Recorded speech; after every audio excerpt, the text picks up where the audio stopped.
오늘 주일 말씀은 누가복음 17장 20절부터 37절 말씀입니다. 교독하겠습니다.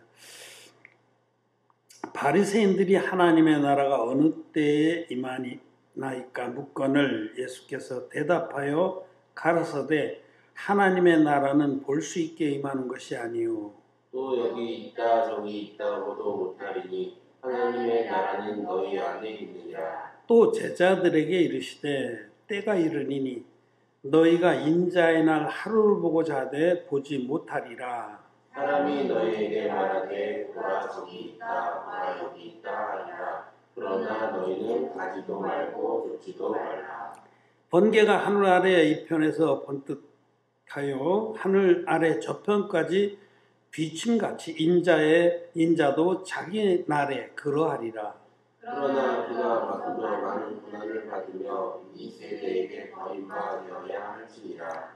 노아의 때 된 것과 같이 인자의 때도 그러하리라. 노아가 방주에 들어가는 날까지 사람들이 먹고 마시고 잠깐하고 시집가더니 홍수가 나서 저희를 다 멸하였으며 또 롯의 때와 같으리니 사람들이 먹고 마시고 사고 팔고 심고 집을 짓더니 롯이 소돔에서 나가던 날에 하늘로서 불과 유황이 우러하여 저희를 멸하였느니라.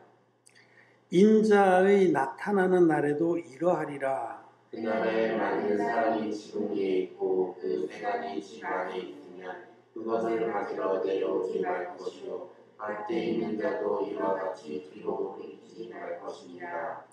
롯의 철을 생각하라. 무릇 자기 목숨을 물어나오자 하는 자는 잃을 것이요 잃는 자는 살리리라. 내가 너에게 이르노니 그 밤에 두 남자가 한 자리에 누워 있음에 하나는 데려감을 당하고 하나는 버려둠을 당할 것이요 두 여자가 함께 매를 알고 있음에 하나는 데려감을 당하고 하나는 버려둠을 당할 것이니라. 저희가 대답하여 가로되 주여 어디에 오니이까 가라사대 주검이 있는 곳에는 독수리가 모이느니라 하시니라. 아멘. 네, 성도 여러분 안녕하셨습니까? 네. 오늘 마지막 절에 제자들이 주여 어디 오니까? 라고 물었더니 예수님께서 주검이 있는 곳에는 독수리가 모이느니라 이렇게 대답하셨어요. 선문답 같죠. 불교의 중들이 그런 선문답을 많이 해요. 한 10여 년 전에 그 돌아가신 그 10여 년이 더 됐나? 성철 스님이 사는 사리요 무는 무리로다. 보통 사람들이 다 아는 그 법어라고 그래. 법어. 고성들이 이 설법한 것을 법어라고 그러는데 생뚱맞은 얘기 같죠. 그거 가지고 뭐 해석이 분분합니다. 사는 사리요 무는 무리로다. 그래서 그 보통 수도자들이 한마디씩 하는 것을 선문답이라고 하는데 마치 그렇게 느껴지죠. 제자들이 주여 어디 오니까 하는 것도 갑작스럽게 여기 이제 물론 그 앞에 여러 말씀들로 우리는 이제 이해할 수 있지만은 이 말씀이 여러 군데 기록되어 있어요. 마태복음에도 기록되어 있고요. 주검이 있는 곳에는 독수리가 모이느니라. 이 말씀 무슨 뜻일까요? 오늘 이 말씀을 비롯해서 주님께서 인자의 날, 주님이 재림하시는 날에 관한 이 말씀을 같이 상고해 보고자 합니다.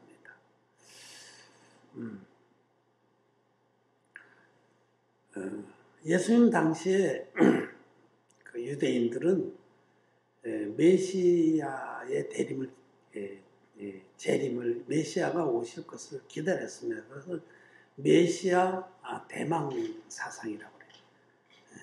메시아.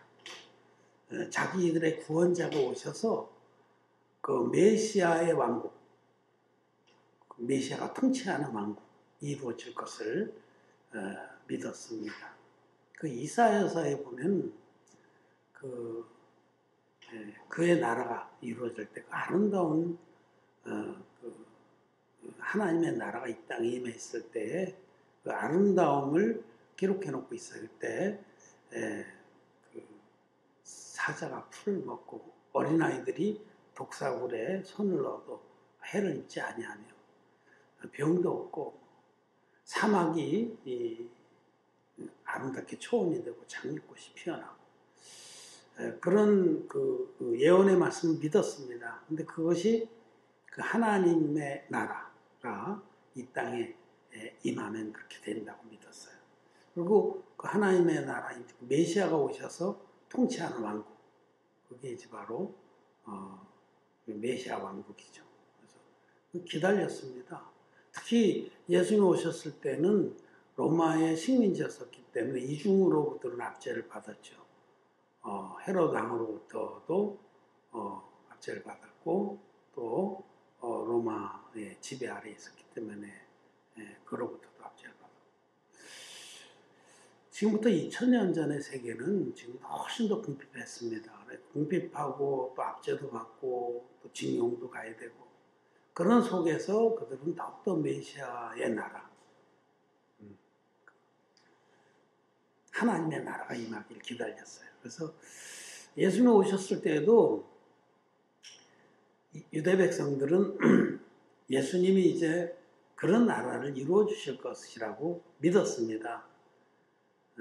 그래서 예수님 예루살렘에 입성하실 때에 그런 기대감으로 길에다 종려나무를 깔고 자기 옷을 벗어 깔면서 왕이 드디어 다윗의 그 번영했던 시대를 다시 이루어줄 것이다.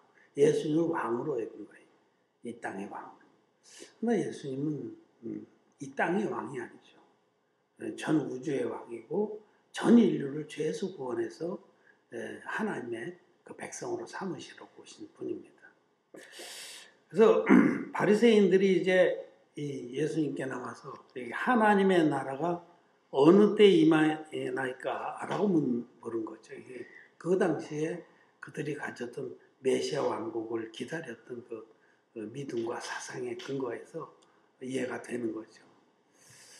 예수님이 바로 그분이냐, 당신이 바로 왕으로 오신 그분이냐라고 물은 겁니다.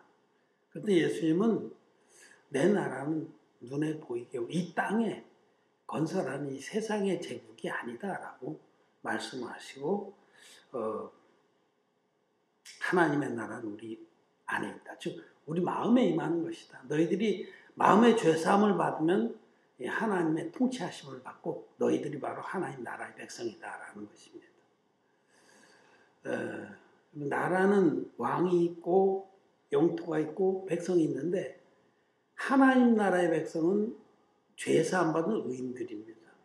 죄사함 받은 의인들은 비록 우리가 이 땅에서 있는 눈에 보이는 나라의 다스림도 받지만 그건 우리가 육신이 있으니까 그것도 순종하고 받아야 돼요. 세금도 내야 되고 법도 지켜야 되지만 사실 우리 마음은 우리의 왕 대신 예수님의 지배를 받는 겁니다. 그게 이제 하나님 나라죠. 우리 거듭난 의인들은 하나님 나라의 백성입니다.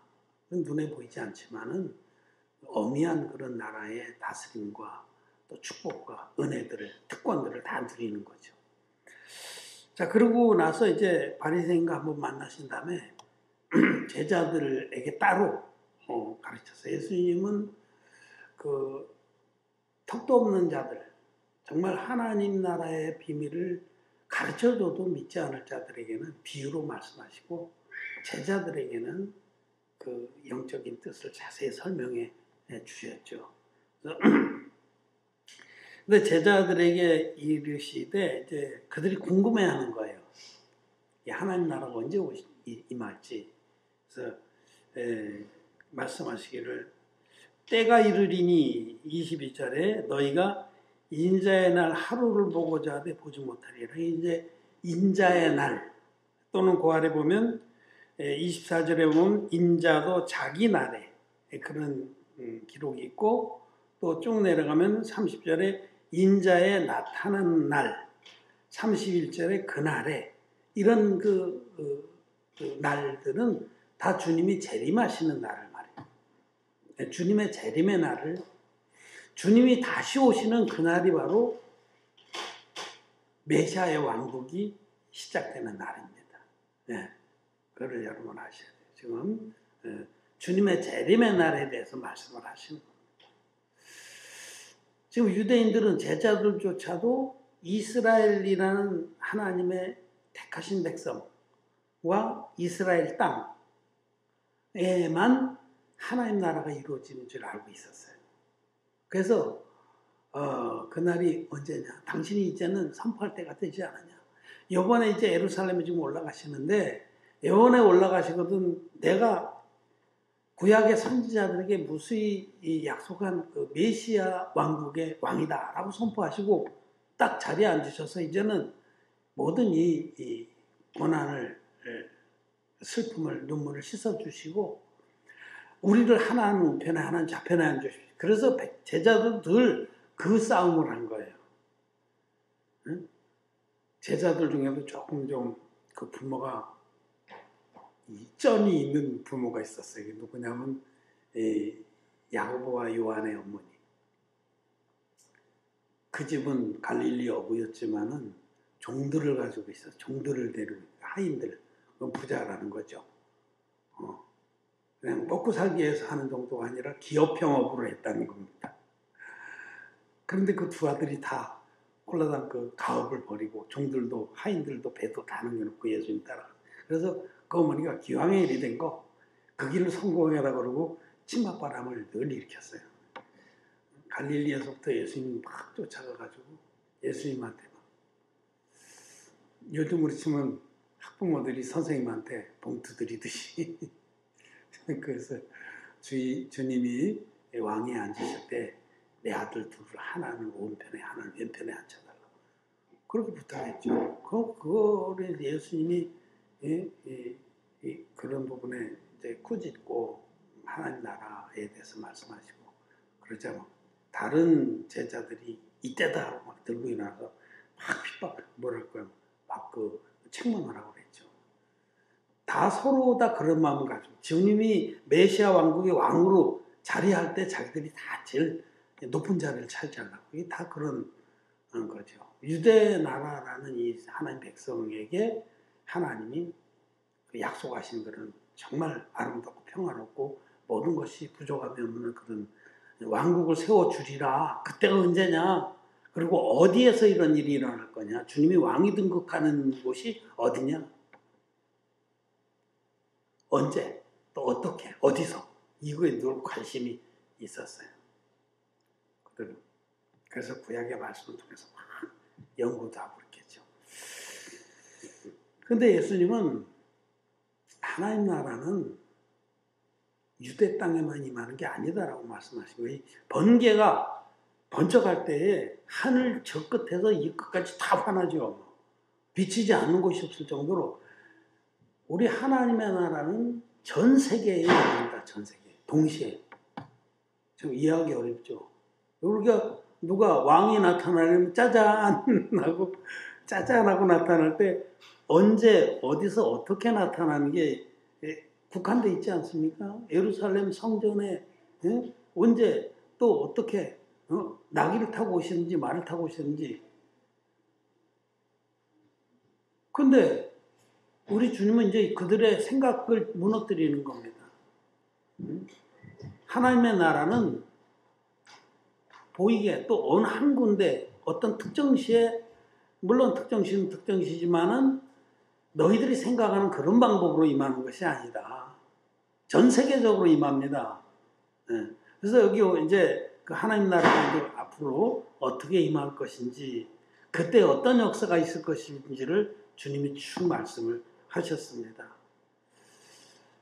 주님이 다시 오십니다. 그리고 그날이 재림하시는 그날이 바로 메시아 왕국이 시작되는 그날이 바로 정말 우리 의인들은 그날이 잔치날입니다.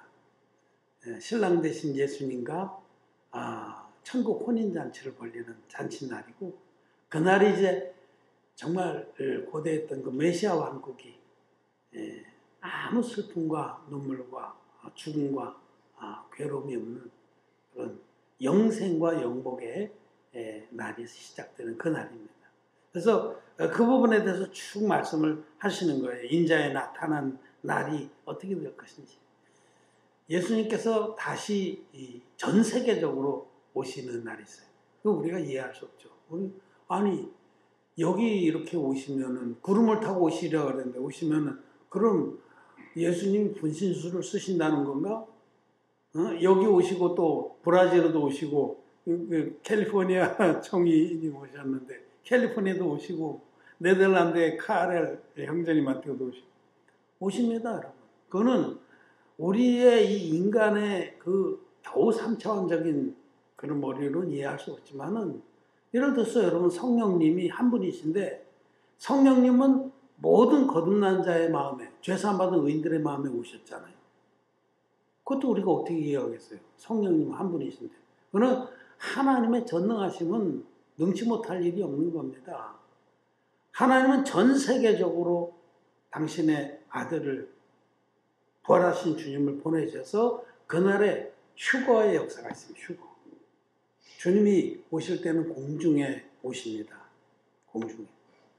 구름을 타고 오시리라. 데살로니가전서 4장이라든지 또 고린도전서 15장의 말씀에 휴거에 대한 기록이 있어요. 또 마태복음 24장에도 또 누가복음 20장에도 누가복음 21장에 이 휴거에 관한 부분의 말씀이 있어요. 성경에 기록된 말씀은 전부 하나같이 똑같이 일치합니다. 언제냐? 인간들이 마태복음 24장에 의하면 이 세계가 이제 재난의 시대로 들어갑니다. 재난의 시대. 먼저 재난이 처처에 지진과 기근이 있고 전쟁과 난리들이 그야말로 전 세계적인 그런 그 재난이 임합니다. 그러고 나서 이 재난이 극에 달하게 되면은 환난으로 넘어가요. 재난과 환난의 차이점은 재난이라는 건 자연으로부터 기인된 그런 그 어려움이에요. 지금 이미 여러분 과학자들은 전 세계적인 재난이 멀지 않았다고 얘기를 합니다.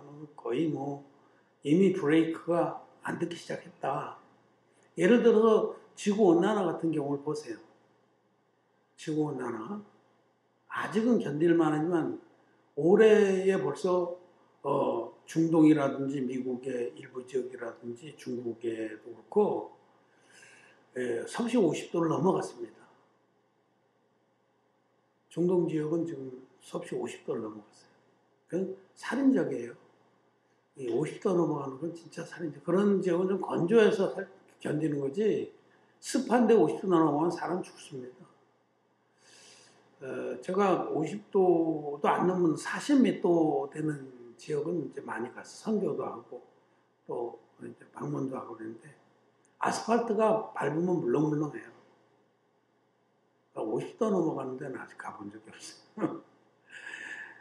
근데 이제 거기 지구온난화가 이제는 거기에 달하게 될 겁니다. 왜냐하면 제어 장치가 망가졌어요. 남극과 북극에 있는 만년설이 제어 장치인데 이게 망가지기 시작했어요. 이게 더 이상 제어를 못합니다. 이미 북극에 있는 만년설은 지금부터 100년 전보다 절반밖에 안 남았습니다.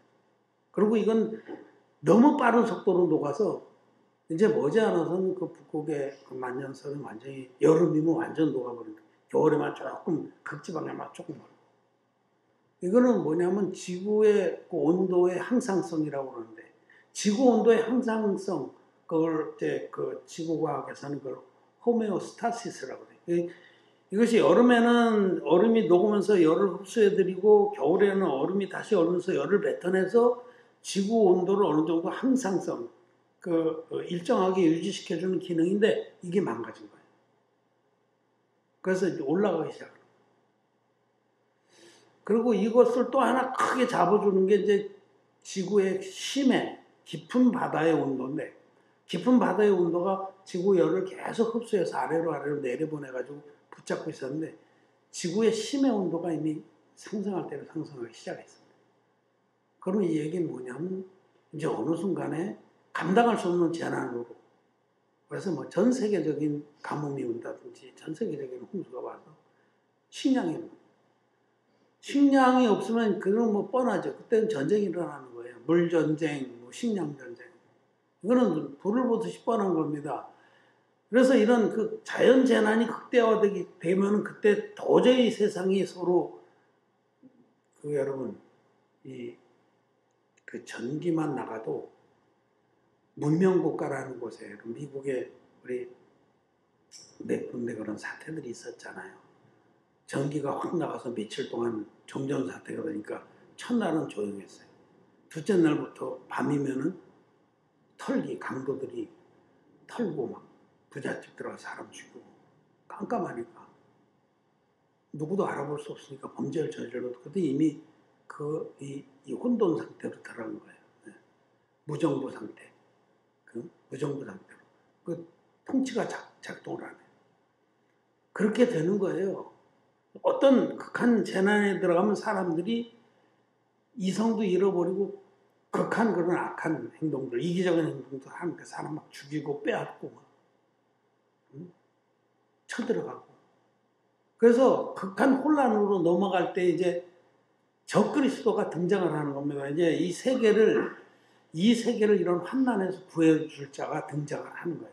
그런 여건이 다 만들어졌기 때문에 여러분 바다에서 나온 짐승 또 땅에서 나온 짐승 이런 것들이 일로 상징된 그런 거대한 이 세상 영웅들이 등장해서 세계를 평정하고 그들이 다스리는 그런 나라가 되는 거예요. 사람들에게 666표를 받게 해서 오른손이나 이마에 하나밖에 없잖아요.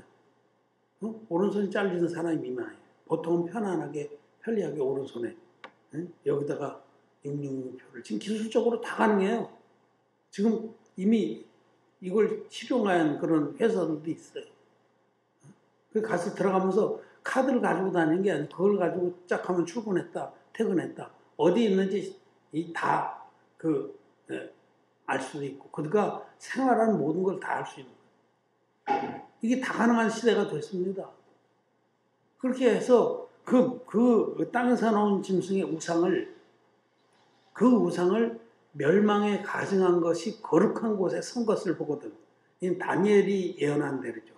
예수님도 마태복음 24장에서 그 멸망에 가증한 것, 그 세계 통치자, 사단 마귀가 강력하게 후원한 그런 절대자가 내 우상이 거룩한 곳에 하나님의 그 성전에 서는 것을 보거든. 그때가 바로 이제 이 환난이 절정에 달한 때입니다.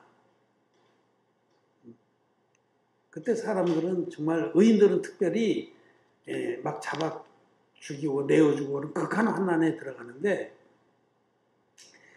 그때 하나님께서 우리 주님께서 그 환난의 날을 감화해 주지 아니하면 구원받을 자가 없다라는 그 극한 환난이 얼마나인지 배도하는 자들이 많이 일어나고 그때 온전한 믿음을 진짜 이 진리의 복음 믿어서 거듭난 의인들이 자기 목숨을 빼앗는다고 겁박을 하고 막 고문을 하고 손톱을 잡아 뽑고 막 톱으로 켜기도 하고 자기 자식을 자기 본 앞에 둘러매치기도 하고 그런 엄청난 끔찍한 그런 환난 가운데서도 생명처럼 이 복음을 지킨 자들은 순교할지라도 좀 구원을 받습니다. 그래서 이제 그런 그 환난들을 성경은 말씀하고 있어요.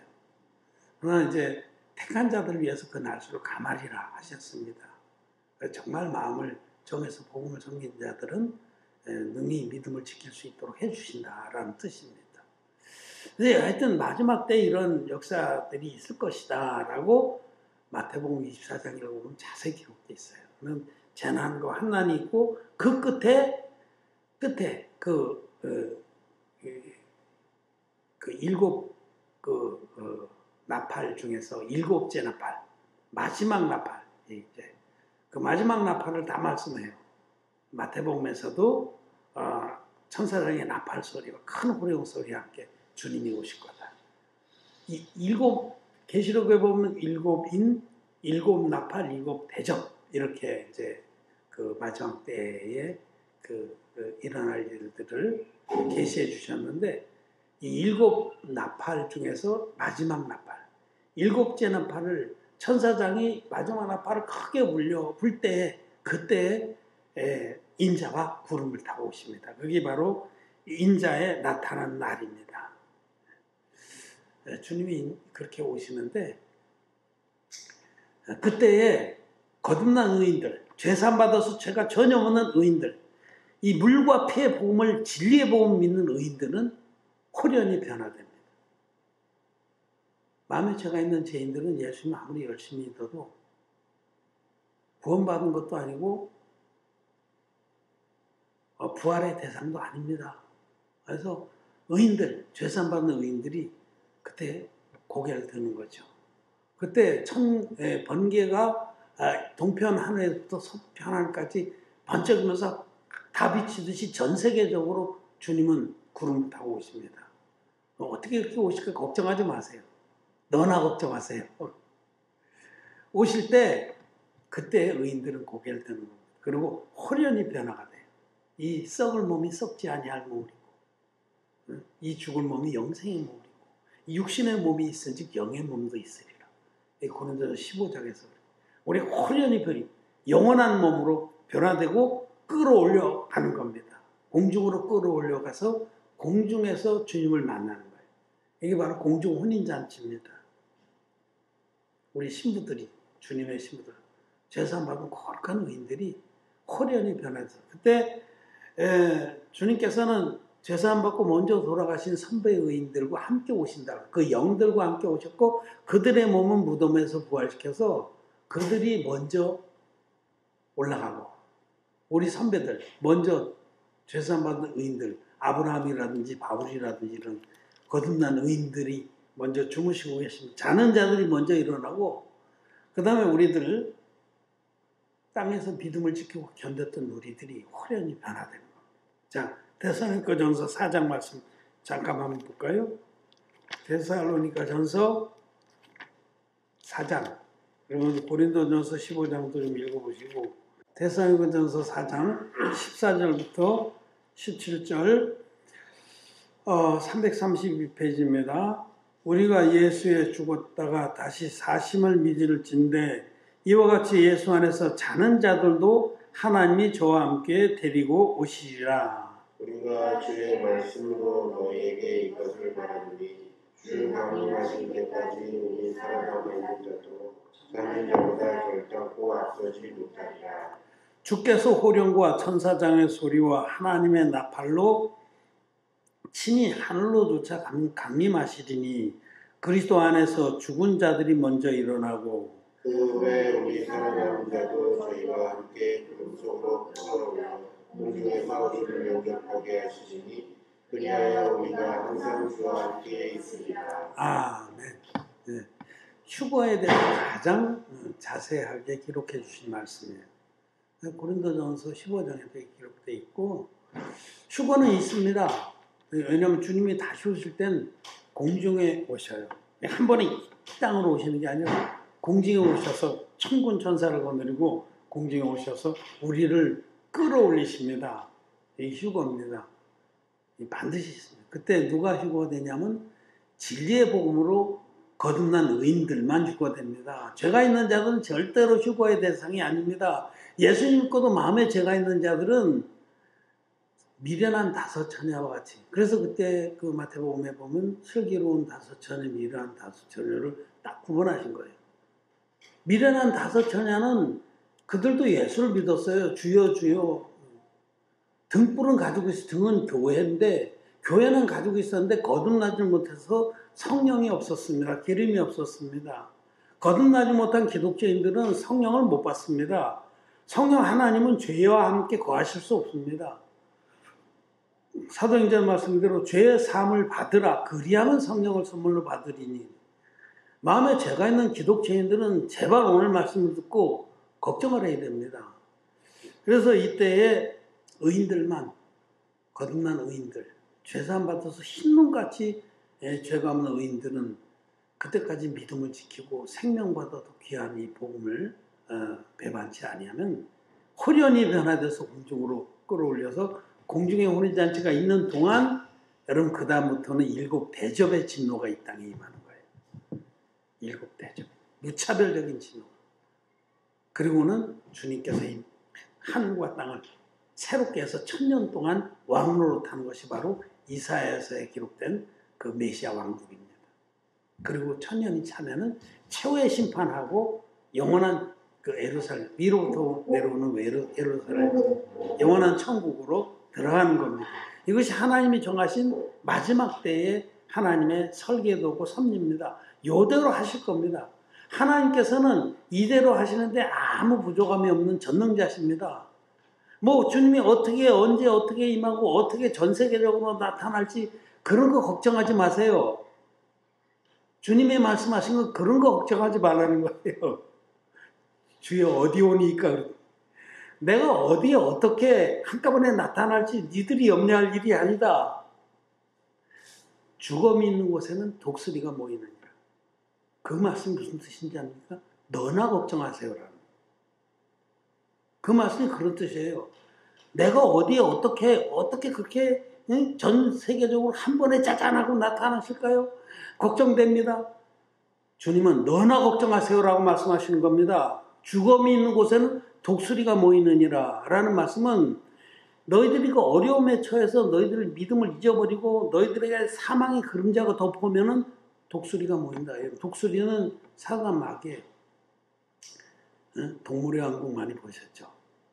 동물의 왕국에서 어떤 짐승이 상처를 받아서 죽어가 눈이 껌뻑껌뻑 하는데 누워서 껌뻑껌뻑하고 한 번씩 움직여. 독수리가 하늘에서 뺑뺑 돌죠. 독수리가 도는 걸 보면 다른 독수리들이 그걸 보고 더 많이 모여요. 그리고 어떤 건 앉아서 기다려요. 죽기까지. 여러분, 우리가 진리의 복음을 견고하게 믿으면 우리는 깨어있고 살아있는 겁니다. 깨어서 살아있는 동안은 독수리가 우리를 어떻게 하지 못해요. 악한 자가 만지지도 못하니라. 우리가 믿음이 있으면 우리 안에 성령도 계셔서 악한 자가 우리를 어떻게 하지 못하는데 죽음이 있는 곳엔 독수리가 모입니다. 그 믿음이 시원찮아서 그냥 이 땅의 것들을 사랑하고 그 다음에 하나님 말씀을 믿는 믿음이 막 간당간당하면요. 그건 독수리가 모이는 거예요. 그리고 끝내는 명줄을 끌어버리고 독수리 밥이 되는 겁니다. 독수리도 얼마나 모여들면요. 그 독수리가 소 같은 걸 해치는데 몇 시간 안 돼서 가죽만 남고 머리를 막 가죽 속에 집어넣고 다 먹어버려요. 죽음이 있는 곳엔 독수리가 모이느냐 이 말씀은 너나 걱정하라는 뜻입니다. 지금 마음에 죄가 있는 자들, 기독교인들 너나 걱정하세요. 주님 오시면은 7 대접의 대상이 됩니다. 휴거의 대상이 못 됩니다. 두 사람이 매를 가고 있는데 하나는 데려가고 하나는 남는다 할 때 남는 자가 되는 겁니다. 그리고 너나 걱정하세요의 대상 중에 거듭난 우리 성도들도 있습니다. 지금은 교회 안에 있기 때문에 말씀을 들으면서 복음을 믿는다 하죠. 롯의 철을 생각하라고 말씀하셨죠. 롯의 철을. 아까 누가복음 어디 갔어? 17장 32절에. 롯의 처가 롯과 롯의 가족들이 복음을 믿었던 의인들이에요. 의인 롯의 마음이 상하니라고 그랬잖아요. 그가 삶은 좀 개판이었지만 그래도 마음만은 복음을 믿었어요. 아브라함에게서 이 진리의 복음, 번제단의 복음을 무수히 들었어요.